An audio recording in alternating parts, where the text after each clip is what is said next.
Bismillahirrahmanirrahim. Assalamualaikum warahmatullahi wabarakatuh.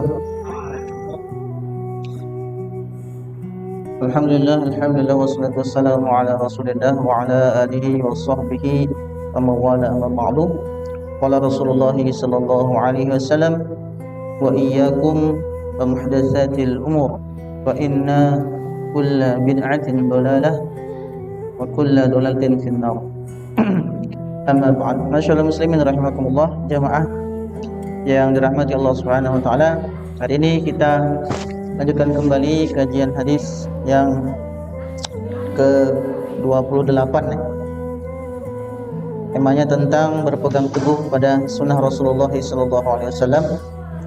Dan kemarin kita sudah bahas hadis ini, termasuk perawi hadisnya, kemudian kedudukan hadisnya, dan berikut ya beberapa penjelasan di pembuka awal di hadis ini terkait dengan mau'izah nasihat Rasulullah SAW kepada para sahabat yang berisi tentang targhib dan tarhib ya, ancaman dan berita gembira.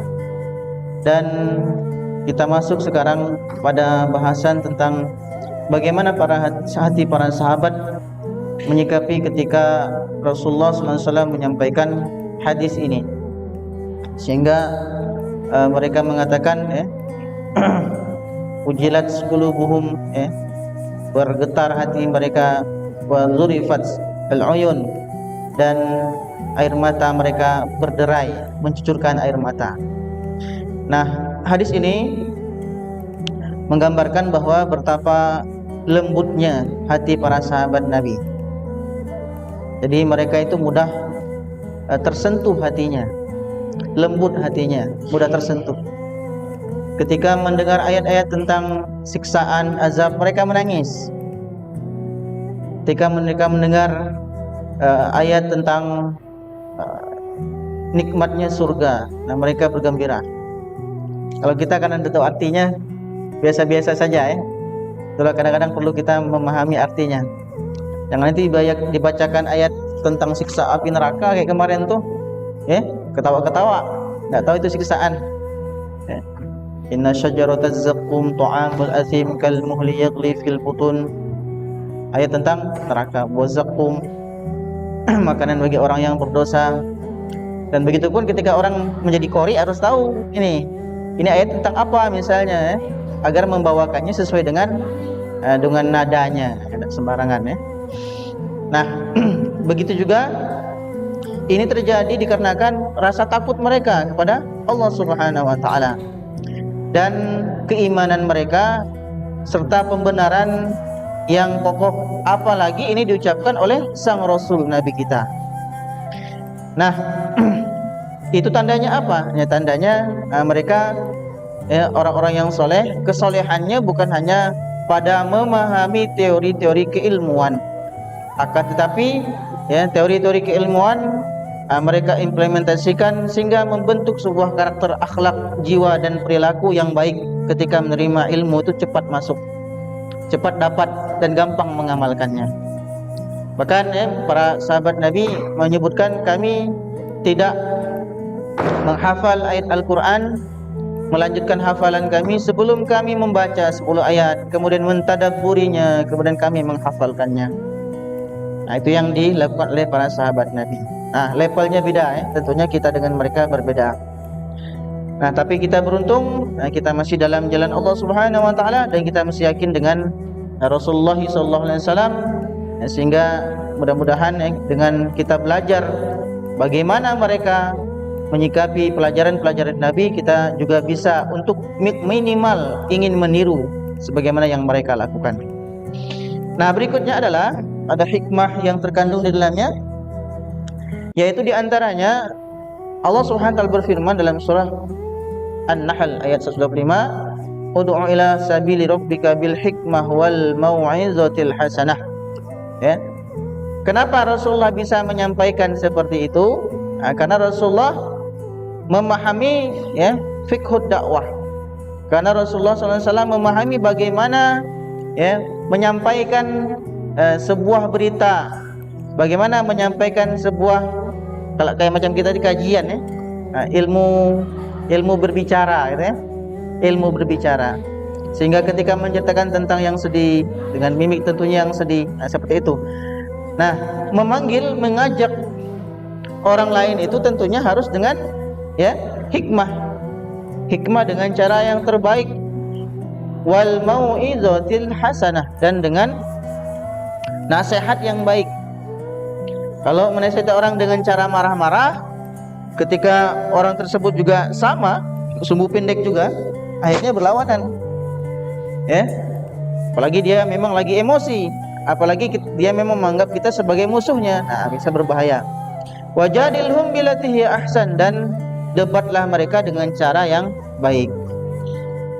Inna rabbaka huwa a'lamu biman dhalla an sabili, dan Tuhanmu mengetahui siapa yang sesat dari jalannya, wa huwa a'lamu bil muhtadin, dan dia mengetahui dengan siapa yang memiliki petunjuk.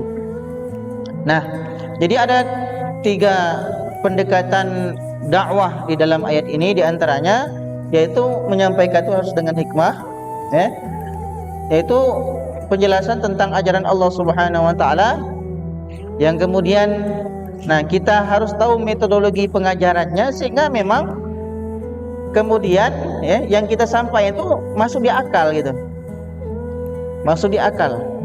Ada orang-orang tertentu dia memang tidak menerima hal-hal yang sifatnya kisah-kisah, tidak menerima yang sifatnya istilahnya sebuah harapan-harapan. Dia mau hal-hal yang masuk akal. Nah, banyak orang-orang barat yang masuk Islam itu karena mereka mendapatkan hikmah dari Al-Quran yang mereka kaji.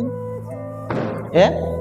Nah, ketika ada yang mengkaji tentang bainahuma barzakhul la yabghiyan, di antara kedua laut itu, ya, yang ada di selat Gibraltar itu ya. Di antara dua laut itu ada barzakh yang memisahkan laut asin dan laut tawar. Orang itu masuk Islam. Nah, dicocokkan dengan Al-Quran. Ya, nah itu yang ada yang tipe-tipe seperti itu. Nah, yang kedua pendekatannya dengan mau'izatun hasanah, yaitu mengingatkan semata-mata untuk mengikuti ajaran Allah Subhanahu wa taala. Ini sifatnya ya seruan, ajakan yang harusnya ketika yang disampaikan adalah sebuah nasihat yang baik dari hati, maka tentunya akan sampai ke hati. Berbeda dengan orang yang menasihati itu karena ingin mengoreksi, ingin mencari kesalahan. Ya, tapi ketika nasihat itu disampaikan dari hati, orang yang kemudian menerimanya pun dengan masuk ke dalam hati. Nah, gitulah yang terjadi tadi. Ketika Rasulullah menyampaikan nasihat ini, sahabat langsung merasa takut karena Rasulullah menyampaikannya bentuknya bentuk ancaman. Ya, bentuk ancaman, bentuk sebuah peringatan. Ya. Begitu juga yang ketiga, ada pendekatan jidal, yaitu menguatkan keyakinan bagi yang ragu. Nah, dengan cara mengadu argumen dan dengan mengedepankan akal, ya, dengan mengedepankan hafalan, teori dan lain sebagainya. Nah, kita garis bawahi bagaimana mau'izatun hasanah itu bekerja, ya, agar kita tidak sembarangan ketika menyampaikan mau'izah hasanah kepada orang lain. Nah, di antaranya yang pertama tentunya sebuah nasihat itu harus diawali dengan niat yang ikhlas. Niat yang ikhlas. Nah, ini sudah tentu paham dalam hadis yang pertama yang kita bahas. Tapi ada aspek lain yang saya baca di kitab Ta'alim Muta'alim dalam yang dikarang oleh Imam Al-Zarnuji.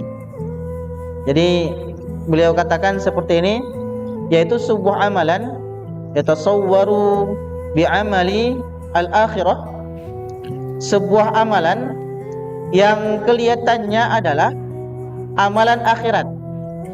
Apa amalan akhirat kita? Salat, puasa, dan lain sebagainya ya, yang bentuknya pelaksanaan ibadah syariat.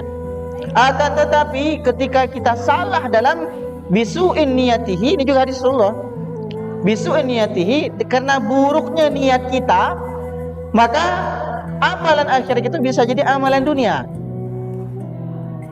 Ya, sedekah misalnya ke masjid, tujuannya untuk memang ibadah kan, sedekah itu kan ibadah.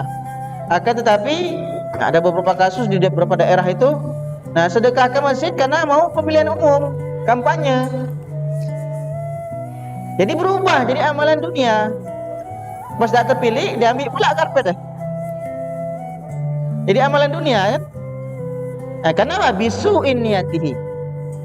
Akan tapi ada orang yang yatasawwaru bi'amalid dunia, kama qala sallallahu alaihi wasallam, ada orang yang dia melakukan amalan yang terlihat sebagai amalan dunia, bukan amalan akhirat. Jamaah sekalian, makan itu. Makan itu kan untuk apa? Untuk menghilangkan lapar. Ya kan? Olahraga biar sehat. Tapi itu bisa jadi amalan akhirat kalau kita benar dalam berniat. Niat makan bukan hanya untuk kenyang, tapi berniat kepada Allah Subhanahu wa taala, saya makan, saya niatkan dengan makan ini bisa menegakkan punggung, bisa membuat energi, tenaga agar saya bisa beribadah kepada Allah. Bisa jadi amalan akhirat. Olahraga, jangan hanya karena ingin sehat, tapi niatkan, tambahkan olahraga agar saya sehat, kemudian dengan kesehatan saya akan lebih gampang untuk beribadah, jadi amalan akhirat. Begitu juga dengan nasihat. Nasihat kalau kita niatkan dengan ikhlas karena Allah Subhanahu wa taala, kita bukan hanya bisa memberikan perbaikan kepada orang lain, tapi kita juga beramal, sebagaimana Allah katakan, wa tawassau bil haqq wa tawassau bis sabr. Berikutnya, mau'izatun hasanah itu harus sampaikan sesuai dengan tema pembahasan. Kalau apa yang disampaikan tidak sesuai temanya, orang misalnya lagi dalam kondisi misalnya lagi pembagian, ada yang lakukan oleh misalnya seperti sebuah lembaga zakat itu, misalnya dia lagi membagikan sembako kepada fakir miskin, itu nasihatnya jangan sampai malah menasihatinya dengan nasihat yang tidak nyambung gitu. Lagi mau sedekah-sedekah gitu, nasihatnya bagaimana agar kita jadi orang sukses, motivator misalnya, tidak cocok. Nasihatnya agar mereka bersyukur gitu kan, cocok temanya kan. Kalau lagi Ramadan, nasihat tentang fadilah puasa, keutamaan bulan Ramadan, itu yang sesuai. Menasihati itu juga sama, jangan sampai sebuah perbaikan yang kita rencanakan, sebuah perbaikan malah menjadi tidak nyambung, mutar-mutar jadinya. Kemudian yang ketiga, yaitu pemilihan kata yang sesuai. Ada kata-kata yang memang harus kita simpan, dan kadang-kadang ada kata-kata yang harus kita sampaikan. Wa'idhum wa kullahum fi anfusihim qawlan baligha. Nasihatilah mereka dan katakan kepada mereka perkataan yang membekas pada jiwa, yang bisa memberikan motivasi, yang bisa memberikan kepada dia sebuah keinginan untuk berubah dan lain sebagainya. Kemudian berikutnya, tidak berpanjang lebar dan bertele-tele. Ada sebuah hadis yang disebutkan bahwa Jabir bin Samurah berkata, kuntu usolli ma'a Rasulillah sallallahu alaihi wasallam, aku salat bersama Rasulullah sallallahu alaihi wasallam, fakanat salatuhu qasdan, dan salat beliau di pertengahan itu tidak terlalu panjang dan tidak pula terlalu singkat, dan khutbatuhu qasdan, dan begitu juga khutbah beliau itu pertengahan, tidak terlalu panjang dan tidak pula terlalu singkat. Mau'izah termasuk khutbah Jumat itu harus proporsional, dengan tidak nyiapkan materi caplok sana, caplok sini, caplok sana, ke mana-mana ujung-ujung tema. Tidak nyambung ujung-ujungnya. Dalam berkhutbah itu kan memang boleh membaca, tidak mengurangi izah kita membaca itu. Saya orang-orang Arab Saudi itu, yang dulu di tempat kuliah saya itu, dia pakai teks baca, biasa aja gitu, biasa aja. Jadi kita jangan malu, kalaupun kita misalnya tidak hafal teorinya, kita baca aja, tidak apa-apa. Yang penting, jangan bertele-tele, sesuai dengan tema yang kita bawakan. Berikutnya adalah tepat waktu. memilih waktu yang tepat. Nabi ketika menyampaikan wejangan, menyampaikan kajian itu tidak setiap saat, ya. Dan ini juga yang diamalkan oleh para sahabat. Sampai Abu Wa'il berkata, ya, kana Abdullah yuzakkiruna kulla yaumil khamis. Abdullah bin Mas'ud, beliau itu memberikan kajian, wejangan, nasihat itu setiap hari Kamis saja. Faqala lahu rajulun, maka ada seorang laki-laki bertanya kepadanya, ya Aba Abdurrahman, wahai Abdullah bin Mas'ud, gelar beliau adalah Abu Abdurrahman, ya, inna nuhibbu haditsaka, kami rajin mendengar nasihat kau nih, bagus kata-katanya, nyentuh ke dalam hati, ya. Nah, pokoknya mantap lah pokoknya kajiannya, tidak sepi, ya. Nah, wa nastahihi, kemudian kami pun ingin engkau la wadidna annaka haddatsana kulla yaumin, bagaimana kalau engkau menyampaikan nasihat untuk kami tiap hari aja, kajiannya tiap hari. Apa kata beliau? Faqala ma yamna'uni an uhadditsakum illa karahiyah, aku tuh tidak ada halangan, mau nak aku buka kajian tiap hari tidak apa-apa sebenarnya, kata beliau. Ini selevel sahabat Nabi bilang seperti itu, ya. Nah, tapi aku takut, ya, karahiyah an umillakum, takut kalian bosan, mulai tiap hari. Bosan nggak? Lihat saya tiap 2 minggu sekali. Nah, ini pula ustaz ini pula kata tidak ada pula no kajian lain, sama-sama pula materi itu juga katanya. Nah, jadi mun tiap hari itu memang bosan. Sahabat Nabi seperti itu. Nabi pun juga sama, tidak setiap hari. Kadang-kadang pajaatan, kadang-kadang tiba-tiba ya Yohanes kumpul di depan masjid, kajian gitu. Ya tidak setiap saat. Nah, kemudian inna Rasulullah sallallahu alaihi wasallam, bahwasanya Rasulullah sallallahu alaihi wasallam kana yatajawwaluna bil mau'izati fil ayyam. Begitu juga Rasulullah sallallahu alaihi wasallam mengatur penyampaian nasihat itu pada kami beberapa hari. Karena mengapa? Rasulullah pun tahu, sahabat Nabi pun kalau setiap hari, setiap saat dinasihati pasti bosan juga. Masa kalau kita ketemu Nabi bosan nggak? Sahabat Nabi aja nyebut seperti itu, ya. Jadi terjadwal. Seminggu sekali lah, cocok lah.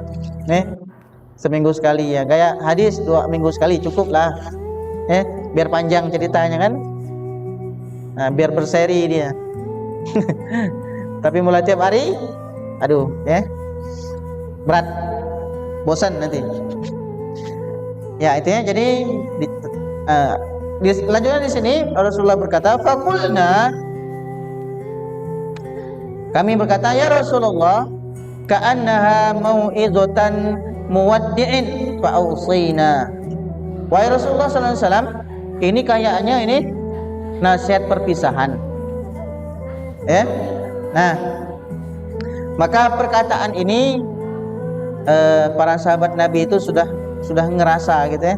Sudah ngerasa mau Rasulullah itu mau sudah selesai dengan tugasnya sebagai Rasul. Dan dalam sejarah, dalam sirah disebutkan memang tidak beberapa lama setelah ini Rasulullah meninggal dunia. Nah, kemudian dalam riwayat lain disebutkan dalam usikum bitaqwallah, usikum bitaqwallah. Jadi dalam rawahu Ibnu Abbas wa ghairuhu, walabzu qala Rasulullah sallallahu alaihi wasallam, dan riwayat Ibnu Abbas, ayuhan nas istama'u qawli fa inni la adri. Ini juga, ya, dalam sebuah riwayat disebutkan sebuah perkataan Nabi yang mana Rasulullah SAW seakan-akan menyebutkan kepada para sahabat, aku tidak akan lama lagi hadir di dunia ini menemani kalian dalam peristiwa, ya, haji wada. Ini panjang hadisnya. Ya, panjang hadisnya. Dan kalimat yang sebelumnya tadi itu kurang lebih miripnya sama dengan ini yang ditangkap oleh para sahabat Nabi. Apa kata Rasulullah? Ya ayuhan nas, wahai sekalian manusia, ya, isma'u qawli, dengarkanlah dengan baik perkataanku.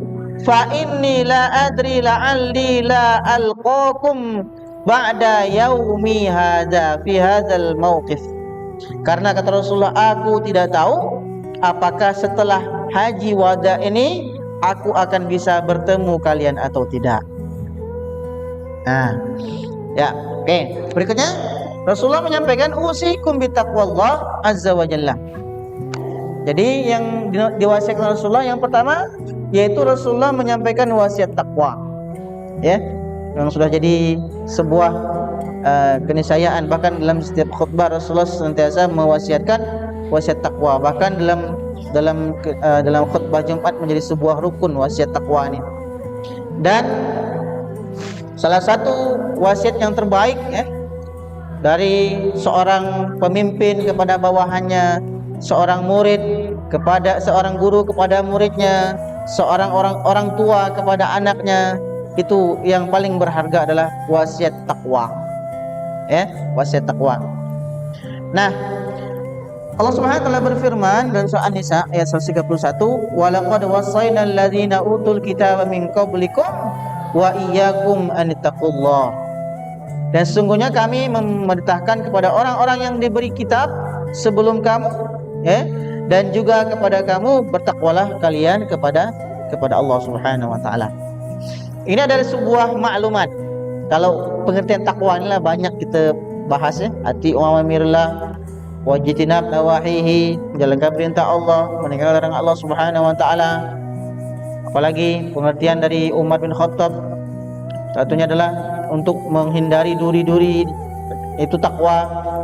Ada juga dari Ali bin Abi Thalib, takwa adalah al-khaufu minal jalil, takut pada Allah, wal amalu bitanzil, mengamalkan Quran dan sunnah yang diturunkan, war ridho bil qalil, ridho dengan yang sedikit, kemudian isti'dad yaumir rahil, persiapan menuju amal akhirat.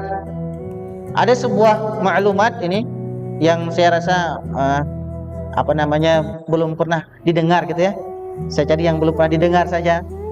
Nah, dari Ibnu Mu'tar, beliau berkata, ya, khalliz dzunub saghiraha. Kata beliau, ini bagus, ya, semuanya pakai sampiran dan isi, ya. Kalau bahasa kita bahasa puisi, ya, karena ini bahasa puitis. Kata beliau, kosongkan dosa, bersihkan kita dari dosa, saghiraha, baik yang kecil, wa kabiroha, dan juga yang besar, fahuwat tuqa, itulah dia ketakwaan yang sesungguhnya. Jadi takwa itu bukan hanya kita meninggalkan dosa besar, tapi juga dosa-dosa kecilnya.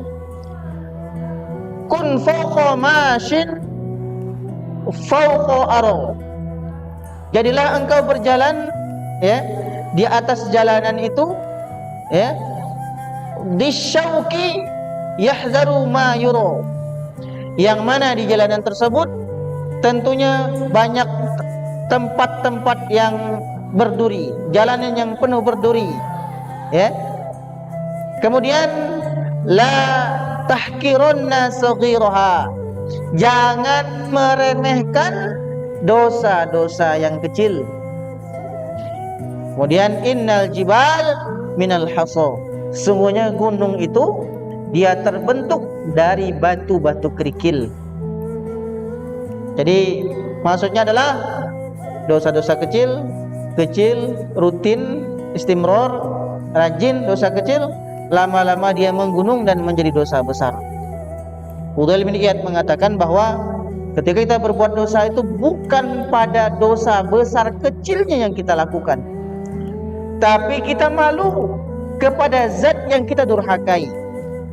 Maka kata beliau, seseorang yang dia melakukan sebuah dosa besar, tapi setelah melakukan dosa besar tersebut dia merasa menyesal, takut dan berjanji tidak mengulanginya, itu jauh lebih baik dibandingkan dengan orang-orang yang dia rutin melakukan dosa-dosa kecil sehingga menimbulkan kemurkaan Allah Subhanahu wa taala. Ya. Nah, itulah ketakwaan. Kemudian berikutnya, kita lanjutkan. Ketakwaan berikutnya adalah wasam'i wa ta'ati, yaitu kita dengar dan kita taat. Wa in ta'ammara 'alaikum 'abdun, walaupun yang memerintah, yang memimpin kalian itu seorang budak. Secara fikih budak itu tidak boleh jadi seorang pemimpin. Zaman dahulu, kalau sekarang udah gak ada budak lagi.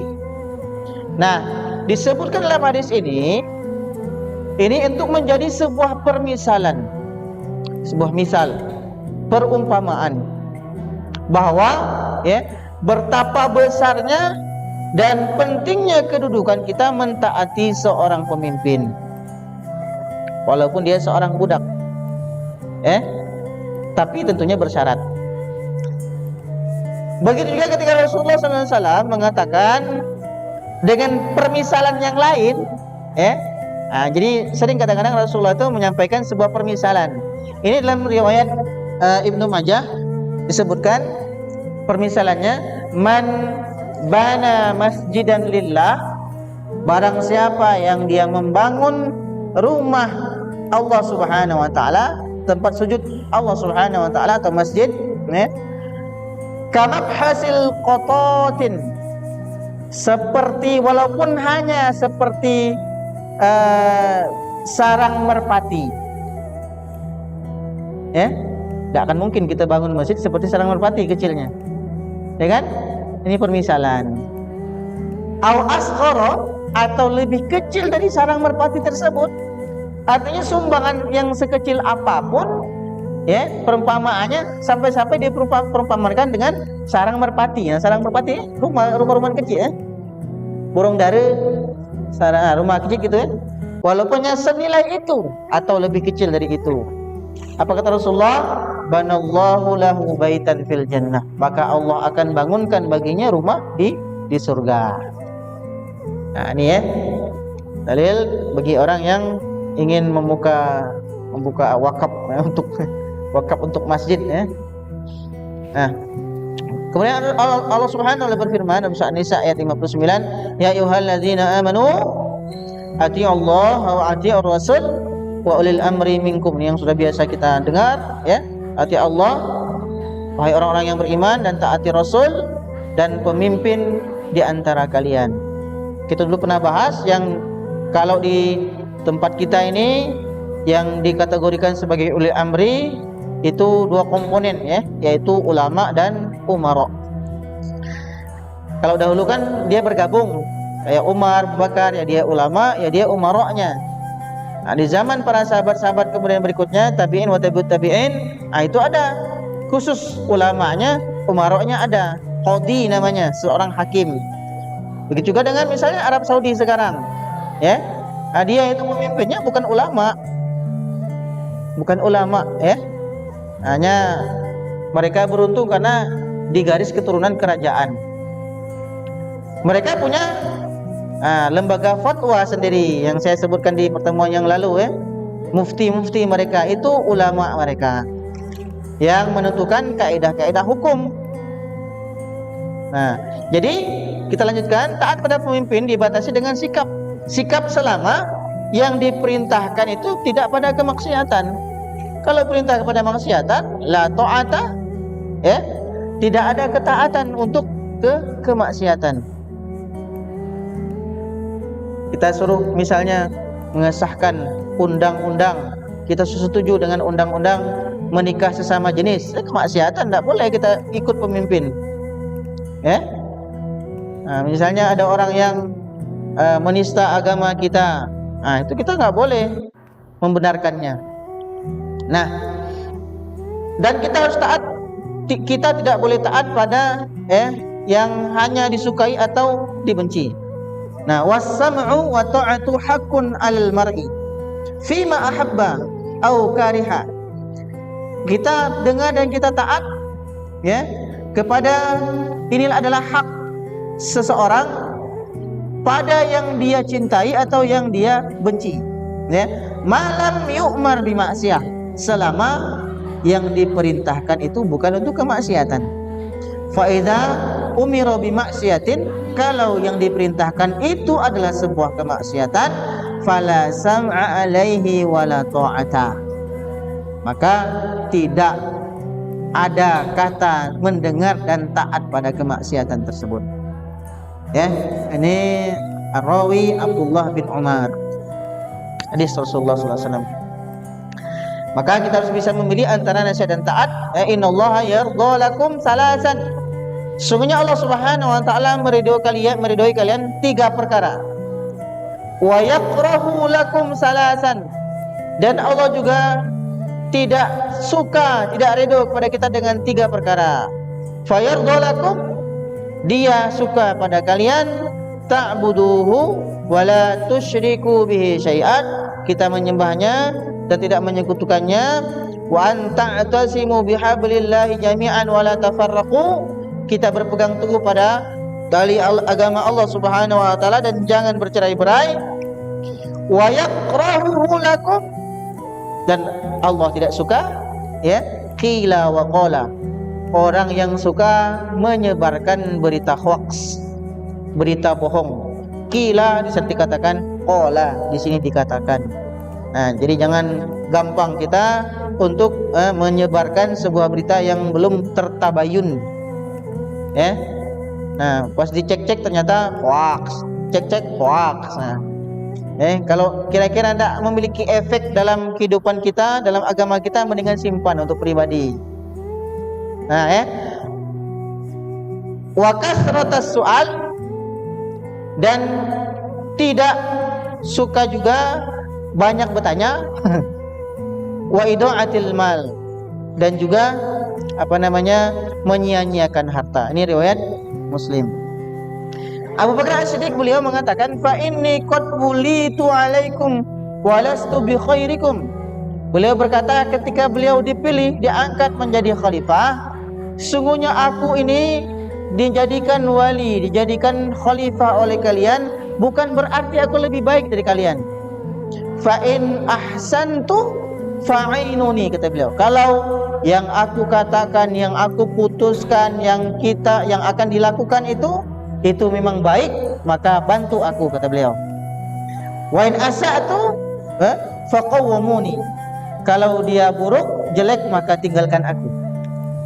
Ini kata Umar, kata Abu Bakar As-Siddiq. Rasulullah bersabda, fa innahu man ya'ish minkum, kita lanjutkan ini hadisnya, karena sesungguhnya barang siapa yang hidup, ya, dari antara kalian setelahku ini, fa sayara ikhtilafan katsira, maka akan ditemui banyak sekali perbedaan-perbedaan pendapat, bahkan peperangan-peperangan. Dan di zaman khalifah pun sudah ada perebutan-perebutan kekuasaan, ya, politisasi kekuasaan. Nah, kemudian misalnya seperti di zamannya Ali, ya, yang kemudian digantikan oleh Hasan, kemudian diambil alih oleh Muawiyah. Kemudian bagaimana Ali kemudian berseteru dengan Aisyah, istri Nabi sendiri, ya kan? Nah, itu sudah ditemukan, dan ini, ya, merupakan sebuah mukjizat Rasulullah. Rasulullah sudah tahu dengan terang benderang bahwa akan terjadi ikhtilaf, perselisihan di antara kaum muslimin.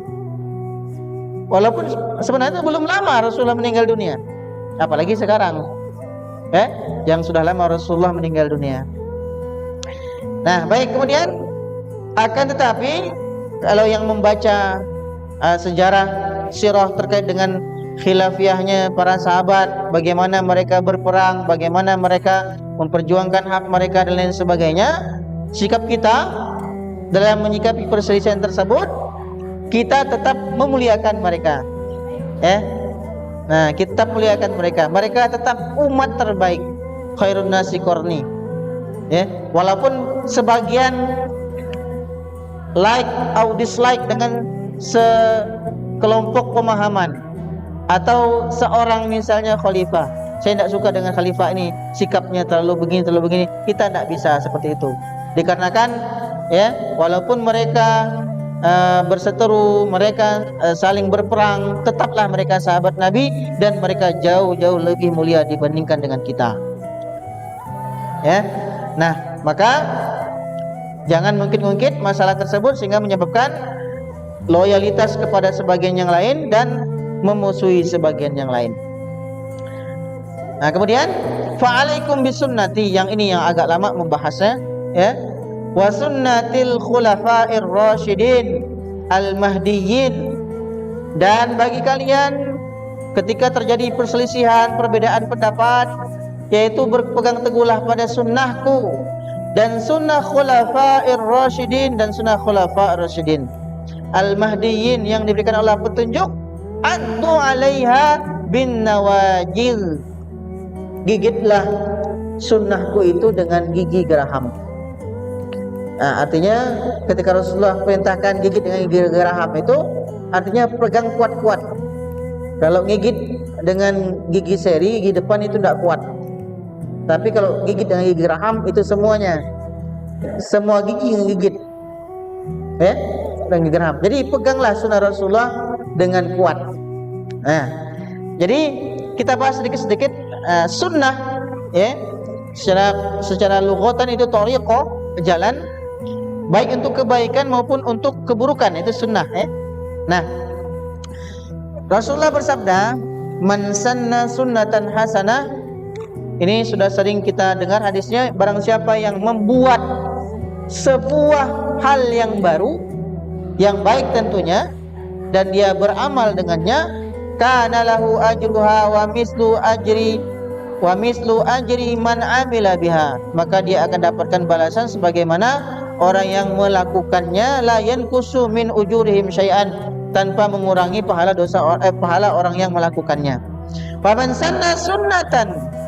sanna sunnatan sayyi'atan, sebaliknya dengan sunnah sayyi'ah, perbuatan baru yang buruk, metode-metode yang terbaru yang dia ciptakan, buat aplikasi jual judi online. Nah, itu dosanya banyak sekali, ya. Judi online, nah, yang buat itu numpuk dosanya ke dia, ya, dan lain sebagainya. Nah, sekarang kita lihat agar kita tidak salah dalam memahami sunnah ini. Kemudian nanti habis ini kan bahasan tentang bid'ah. Nah, karena sebagian kita agak sensitif ketika membicarakan sunnah dan bid'ah, seakan-akan sunnah dan bid'ah ini agama, ya. Kalau tidak sunnah bid'ah, kalau tidak sunnah bid'ah, padahal kaidah-kaidah hukum itu bukan dibatasi dengan dua itu, kan. Ahkamul Islam dalam fikih itu ya dia halal, haram, makruh, mubah. Kemudian apa lagi? Halal, haram, sunnah, makruh, mubah, ya? Makruh, mubah, kan? Satunya apa? 5 maksudnya. Satunya apa? Lupa ya. Halal, haram, makruh, mubah. Itu 5 sunnah satunya. Insyaallah. Nah, jadi ini dia. Sunnah itu bisa berbeda-beda definisinya, bahkan kata sunnah itu bisa berbeda-beda definisinya. Tergantung dari mana kita mengambil titik kajiannya. Makna sunnah dari sudut pandang ahli fikih itu beda, yang tadi saya sebutkan. Ada halal, haram, makruh, mubah, sunnah sikonya. Wajib, itu salah. Itu wajib, wajib satunya. Wajib, sunnah, halal, haram, mubah. Iya kan? Gitu kan? Jadi kacau nih. Itu dari kata fikih, ya. Pokoknya halal, haram, makruh, mubah. 4 itulah. Halal, haram, makruh, mubah. Itu dari kaidah fikih. Nah, dari sudut pandang ahli hadis itu berbeda. Kalau di hadis ma'udifa ila Nabi sallallahu alaihi wasallam min qaulin wa fi'lin wa taqririn. Apa yang diserahkan dari Nabi, dari perkataan, perbuatan, atau diamnya Nabi. Sunnah dari sudut pandang usul fikih beda lagi. Apa dia? Yaitu dalil yang merupakan dalil sekunder setelah Al-Quran. Bahkan dari sudut pandang ulama akidah itu adalah pemahaman as-sunnah adalah lawan dari bid'ah. Akidah-akidah yang menyimpang, akidah-akidah terbaru yang bid'ah, itu dalam sudut pandang akidah. Itu beda-beda ya. Oke, waktunya sudah habis ya. Sedikit lagi kita bikin slide ini. Namun yang dimaksud dalam hadis ini adalah prinsip dan ajaran Rasulullah yang secara sempurna harus menjadi panduan sebagai panduan dalam konsep hidup orang beriman, menyeluruh, bukan hanya kepada pemahaman bahwa yang dimaksud dengan hadis ini adalah sunnah bid'ah saja, sunnah bid'ah saja, bukan itu saja. Nah, maka Ibnu Rajab mengatakan kalangan salaf dahulu ketika memahami sunnah itu, mereka memahami sebuah pemahaman yang utuh tentang petunjuk dan ajaran yang berkaitan dengan keyakinan, amalan dan ucapan. Maka kemudian muncullah sebuah definisi tentang ahlus sunnah wal jamaah. Apa tadi ahlus sunnah wal jamaah? Orang yang dia tetap mengamalkan ya Islam ini secara menyeluruh, bukan hanya pembagian antara dua aspek, kalau tidak sunnah bid'ah saja. Nah, nanti kita akan bahas ya tentang masalah hadis, dalil-dalil terkait dengan kalau dulu kita membahas tentang fa inna kulla, makna kulla itu tidak bermakna seluruhnya. Nanti habis ini kita akan membahas berbagai macam bagian-bagian dalam bid'ah itu sendiri, sehingga kemudian kita bisa menjadikan sebuah pandangan bahwa ternyata pemahaman kita terhadap bid'ah yang saat ini kita pahami tidak sesempit itu. Ya, wallahu a'lam bishawab. Insyaallah kita lanjutkan di pertemuan berikutnya. Wallahu muwaffiq ila aqwamit thoriq. Assalamualaikum warahmatullahi wabarakatuh.